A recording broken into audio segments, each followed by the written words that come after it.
you to join us, and we will begin. Before we begin, I just want to remind everyone that in addition to our Shabbat story time, we have Play Tamid tomorrow morning for our youngest, our parent toddler class for people who, families who have kids who are not yet in pre-K. We're going to meet on the patio at 9:30 tomorrow morning with our Play Tamid group for some singing and stories and a craft and a lot of fun. So I hope that you will join us tomorrow morning if you fall in that age group on the patio at CDT. Then next Saturday night, we have family bingo at CDT out on the patio. Hope you will join us there for that as well. Watch our Facebook page, our emails, and our website for details for all of the upcoming stuff. But let's get into our stories this morning. Let's get into our singing as we continue to celebrate this Shabbat. Bim, bam, bim, bim, bim, bam, bim, bim, bim, bim, bim, bam. Chiri, biri, biri, bim, bam, bim, bim, bim, bam, bim, bim, bim, bim, bim, bam. Shabbat Shalom, hey, Shabbat Shalom, hey, Shabbat, Shabbat, Shabbat, Shabbat Shalom. Shabbat Shalom, hey, Shabbat Shalom, hey, Shabbat, Shabbat, Shabbat, Shabbat Shalom. Shabbat, Shabbat, Shabbat, Shabbat Shalom, Shabbat, Shabbat, Shabbat, Shabbat Shalom, Shabbat Shalom, hey, Shabbat Shalom, hey, Shabbat, Shabbat, Shabbat, Shabbat Shalom. Maya Hayom.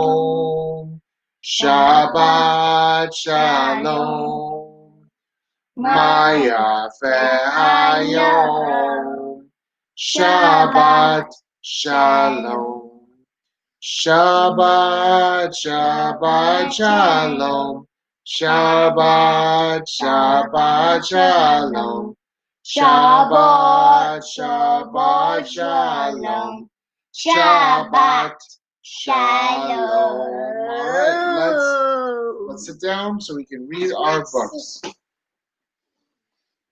Our first book this morning is called Everyone Says Shalom, and it's by Leslie Kimmelman and illustrated by Talitha Shipman.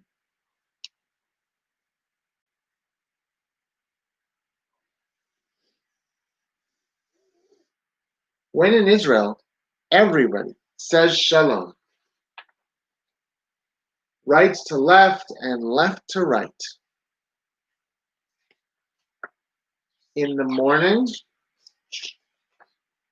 late at night, with a tune, on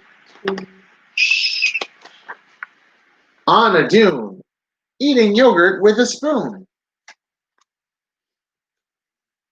Everybody says shalom in a shuk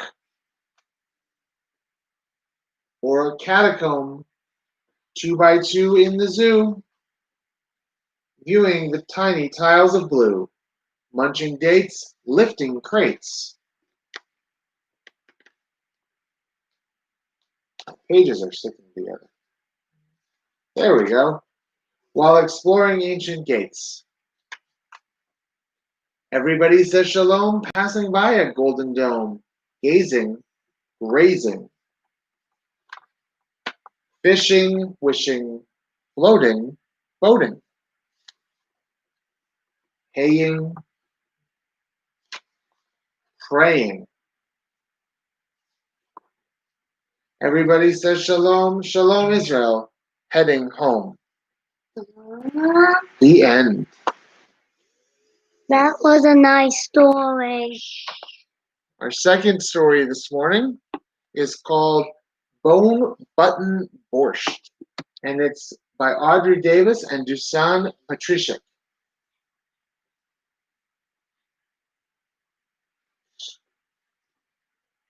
One dark winter's night, a ragged little beggar hobbled along a lonely road. It was snowy and bitter cold, but in his head it was warm and rosy. He saw a blazing fireplace and a table loaded with bowls of borscht, noodle pudding, roast chicken, fruit, nuts, and a jug of wine. And his host was saying, "More chicken, Mr. Beggar?" And he was saying, "Oh no, I couldn't eat another bite." Ah, there is nothing like being a beggar, he thought. Such good it brings out in people. They share, they give, and me, I get a little something too. It's perfect. The beggar reached the crest of the hill. He peered out through the driving snow into the night. So where's the town? He asked himself. There should be a town at the bottom of this hill. I can't see it. As he walked downhill, small shadowy houses slowly took shape on his left and on his right. Fine, he said. Now I see the town, but where are the lights? Where are the people? He knocked on a door. Please, a little food for a poor starving beggar, he cried. A face appeared in the frosty window, then vanished. There were footsteps, and then silence. The beggar went to another house and knocked. Please help me. I'm hungry and cold. Go away, called a voice from within. Just let me in for a few minutes even. No, go away. So the beggar moved on from house to house and door to door, but no one would help him. What is wrong with these people, he wondered. He trudged further down the road. Suddenly, he spotted a thin line of light in the snow. He followed it to a crack in a doorway, pushed the door open, and went inside. It was a synagogue. Thank God for synagogues, he cried and rushed inside. As he warmed himself by the stove, he looked around the room. Suddenly, he spotted a man in the shadows. It was the synagogue caretaker, the shamash. Shalom Aleichem, peace be with you, cried the beggar. The shamus didn't answer. Strange, thought the beggar. A glimmer crept into his eye, and the corners of his mouth turned up ever so slightly. He had an idea. He grabbed one of the bone buttons on his coat and tugged. Chick, off came the button. Chick, chick, off came two more. Chick, and another, chick, and another. Still, the shamus didn't speak. But now he was looking at the beggar. Now he was curious. The beggar counted the buttons. There were 5. Oi, if only I had one more button, he said. The shamus said nothing. Oi, if I had one more button. Still, the shamus was silent. Oi, if only I had one more button. Finally, the shamus spoke. Look, mister, I won't give you a button. Nobody in this town will give you a button. Why not? Asked the beggar. Because we're poor, Mr. Beggar. We don't give to each other anymore. So why would we give even a button to a stranger? Why? Asked the beggar. Because with one more button, I could make us a soup. I could make us a nice hot borscht. That's ridiculous, scoffed the shamus. Impossible. Nobody makes borscht from buttons. Mr. Shamus, said the beggar, I'm shocked. Haven't you ever heard of bone button borscht? Bone button borscht? Asked the shamus. Let me explain, said the beggar. These buttons in my hand are very special. With just one more button from you, I can make bone button borscht for the whole town. I can make you a miracle, Mr. Shamus. Naturally, the shamus was very curious. All right, he cried, I'll get the button, and he ran to the door. Wait, called the beggar. I'll need bowls and cups and a knife and a ladle and a spoon. Oh, and a pot maybe. The shamus sped down the road to the tailor's door and knocked.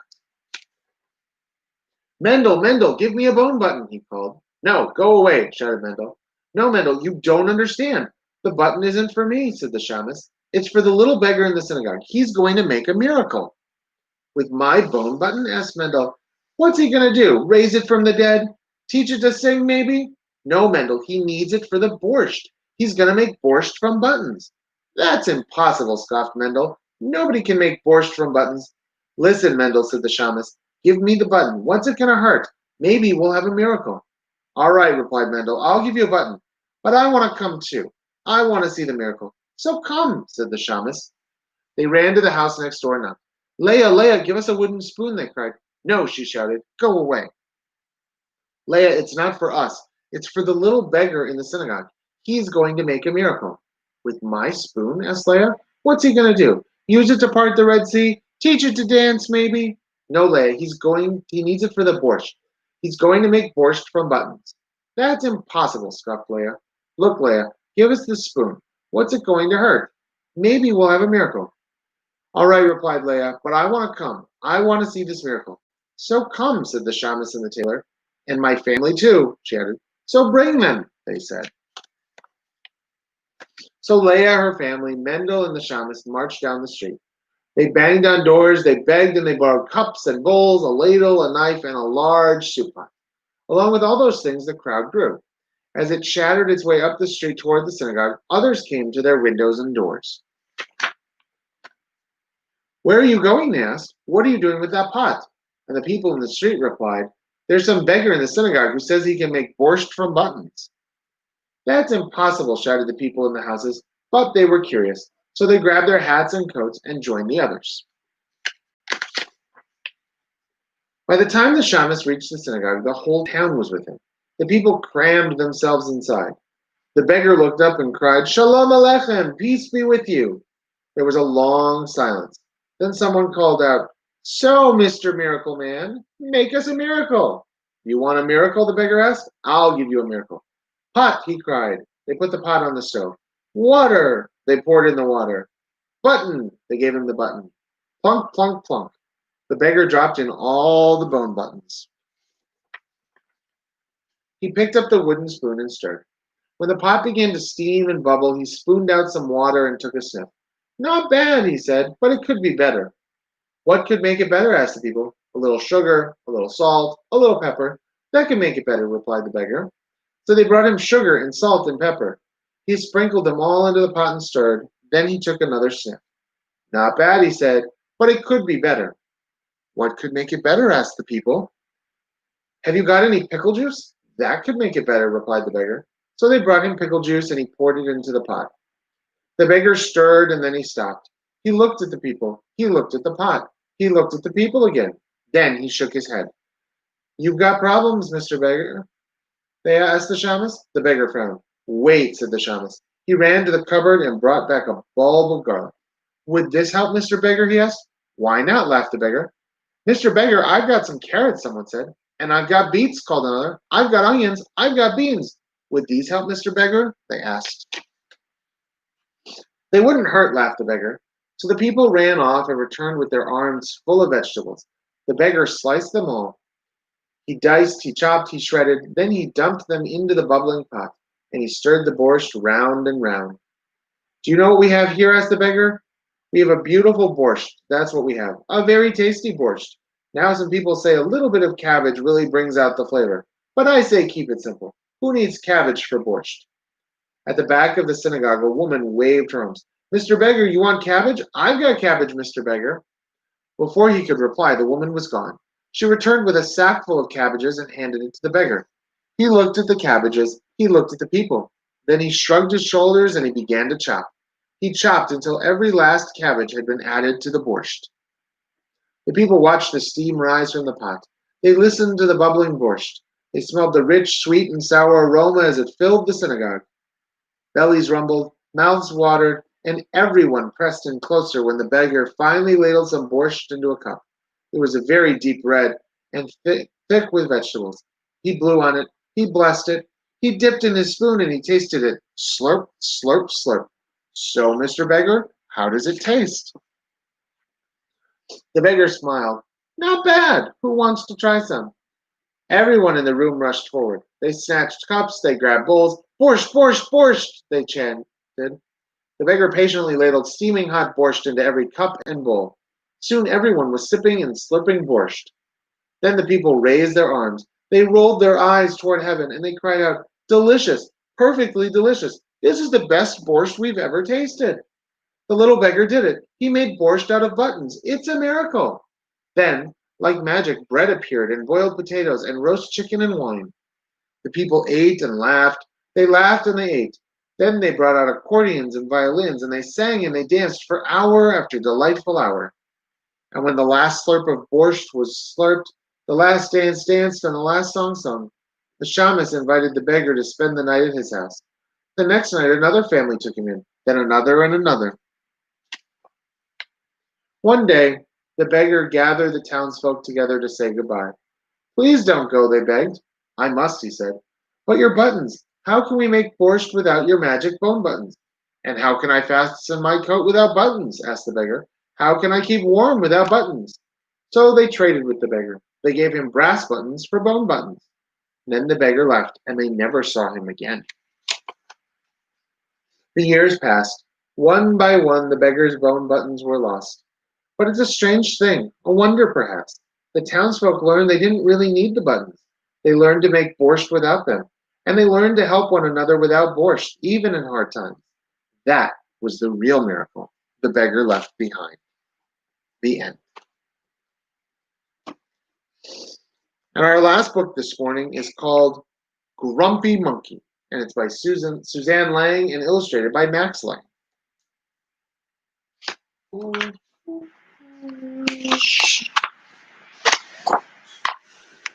One wonderful day, Chimpanzee woke to discover that nothing was right. The sun was too bright, the sky was too blue, and the bananas were too sweet. Jim was confused. What's going on? Maybe you're grumpy, suggested Norman from next door. I'm not grumpy, Jim insisted. On his walk, he met Marabou. Jim's grumpy, Norman told Marabou. Why are you grumpy, Jim? Asked Marabou. It's such a wonderful day. Grumpy? Me? I'm not grumpy. Well, look how you're standing, Marabou said. It's true, said Norman. You're all hunched. So Jim loosened up. Then he ran into Lemur. Jim's grumpy, Norman told Lemur. Why are you grumpy, Jim? Asked Lemur. It's such a wonderful day. Grumpy? Me? I'm not grumpy, said Jim. Your eyebrows look grumpy, said Lemur. It's true, said Norman. They're all bunched up. So Jim raised his brow. Then he tripped over Snake. Oh no, said Norman. That's the last thing you need when you're feeling so grumpy. Grumpy? Me? I'm not grumpy, said Jim. Then why that frown? Asked Snake. I think it's because he tripped over you, Norman whispered to Snake. So Jim put on a smile. Finally, Jim looked happy, but he didn't feel happy inside. Everyone wanted Jim to enjoy this wonderful day. You should sing with us, said the birds. Jim didn't feel like singing. You should swing with us, said the monkeys. Jim didn't feel like swinging. You should roll with us, said the zebras. Jim didn't feel like rolling. You should stroll with us, said the peacocks. Jim didn't feel like strolling. You should lie in the grass. You should stomp your feet. You should take a bath and make a splash. You should hug someone. You should laugh. You should take a nap. You should eat old meat or some honey. You should jump up and down. You should sit in the sun. You should dance.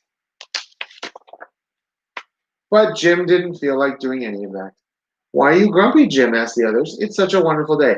I'm not grumpy, shouted Jim as he beat his chest. And he stormed off. Jim felt sorry. A little sorry for shouting at everyone, but mostly sorry for himself. I guess I am grumpy, Jim sighed. And just as he was starting to feel really sad,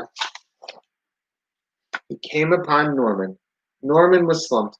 His eyebrows were bunched up and he was frowning. What's the matter? Are you grumpy? Asked Jim. No, I danced with Porcupine, said Norman. Are you okay? Asked Jim. It hurts, but I'll probably feel better soon enough, said Norman.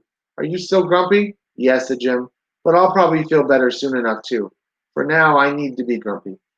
It's a wonderful day to be grumpy, said Norman. Jim agreed. And he already felt a little better. So those are our stories this morning. It was great seeing all of you today. A reminder, we've got Play Tamid tomorrow morning at 9:30 for our families with kids not yet in pre-K. And next Saturday night on the patio, we've got bingo. So I hope to see you all at any of our upcoming services, events, programs, either online or at CDT, in person, socially distant. Have a great day, everyone.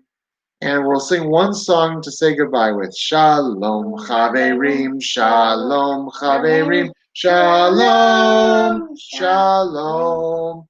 Lehitraot, Lehitraot, Shalom, Shalom. Goodbye, my friends, goodbye, my friends, goodbye, goodbye.